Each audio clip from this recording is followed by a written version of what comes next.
టీడీఆర్‌లో గత ప్రభుత్వం అన్యాయంగా దోచుకుంది. దానికసలు లెక్కాపత్రం లేదు అని చెప్పి జనసేన నేత మూర్తి యాదవ్ అయితే ఆరోపిస్తున్నారు. మనతో పాటు మూర్తి యాదవ్ ఉన్నారు. సార్ చెప్పండి, ఏం చెప్తారు ఈ టీడీఆర్ భాగవతం మీద?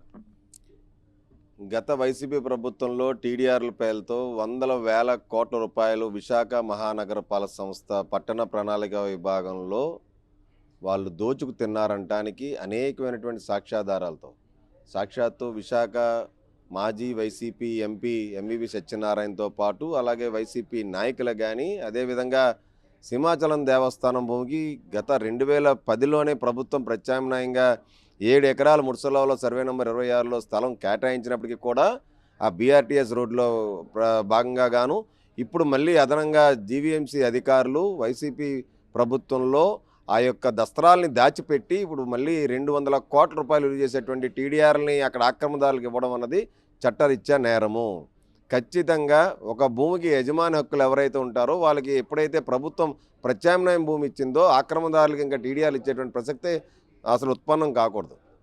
అలాంటిది టీడీఆర్లు ఒక సింహాచలం దేవస్థానం భూములు టీడీఆర్లే కాదు, ఎంబీబీకి ఇచ్చినటువంటి టీడీఆర్లే కాదు, విశాఖ నగరంలో ఉన్నటువంటి చాలామందికి కొన్ని వేల కోట్ల రూపాయలు టీడీఆర్లను కట్టబెట్టారనేటువంటిది ఇవాళ మేము ఎప్పటి నుంచో మేము దాని గురించి అబ్జెక్షన్స్ రైజ్ చేస్తూ ఉన్నాం.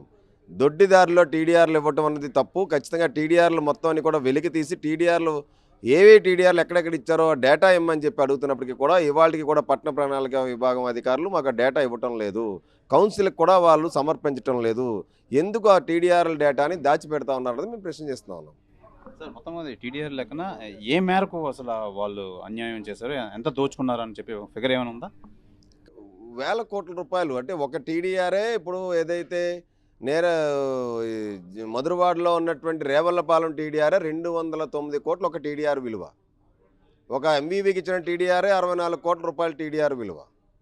అలాగా టీడీఆర్లని 100 కోట్ల రూపాయలు టీడీఆర్ ఒక్కొక్క బాండ్స్ ఇచ్చేసారంటే వేల కోట్ల రూపాయలు టీడీఆర్లు ఇచ్చారు 8 జోన్లలో కలిపి జీవీఎంసీలో. అసలు ఎన్ని టీడీఆర్లు ఇచ్చారు, ఎవరెవరికి ఇచ్చారు, ఎక్కడ రోడ్డు విస్తరణలు చేశారు, మాస్టర్ ప్లాన్ రోడ్లో ఎక్కడ మీరు అభివృద్ధి చేస్తే దానికి ఎందుకోసం టీడీఆర్ ఇవ్వాల్సి వచ్చింది అన్నది ఇవాళ పూర్తి స్థాయిలో వివరాలు ఇవ్వమని అడుగుతూ ఉంటే జీవీఎంసీ అధికారులు ఇప్పటికీ కూడా మౌనం దాలుస్తూ ఉన్నారు. వాళ్ళు సమాధానం లేదు. వాళ్ళు అసలు ఆ కాగితాలు టీడీఆర్ బ్యాంక్ అనేది ఓపెన్ సైట్లో ఉండాలి. టీడీఆర్ బ్యాంక్ అటువంటిది ఓపెన్ సైట్లో లేకుండా వీళ్ళు ఆ దసరాలు దాచిపెడతా ఉన్నారు.